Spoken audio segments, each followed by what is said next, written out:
ఓం నమో భగవతే వాసుదేవాయ నమః. ఇవాళ మన భగవద్గీత శ్లోకం సప్తమోధ్యాయం జ్ఞాన విజ్ఞాన యోగంలోని 20వ శ్లోకం. కామైస్తైస్తైర్హృతజ్ఞానా ప్రపద్యంతేన్యదేవతా తం తం నియమమాస్తాయ ప్రకృత్యా నియతా స్వయా.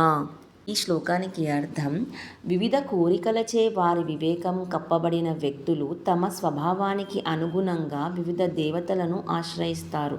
వారు ఆయా దేవతలకు సంబంధించిన నియమాలు, ఆచారాలను అనుసరించి ఆరాధన చేస్తారు.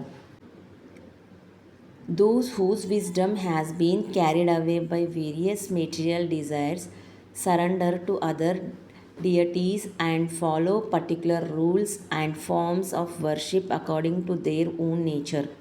ఈ శ్లోకం ద్వారా మనం తెలుసుకోవాల్సింది ఏమిటంటే, మనుషులు భౌతిక కోరికల ప్రభావంతో పరమాత్మను కాకుండా ఇతర దేవతలను పూజిస్తారు. వారి కోరికలే వారి వివేకాన్ని ప్రభావితం చేస్తాయి.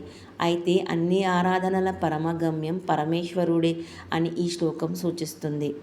మనమందరం భగవద్గీతను చదివి విని జ్ఞానాన్ని పెంచుకొని ధర్మాన్ని కాపాడుకుందాం.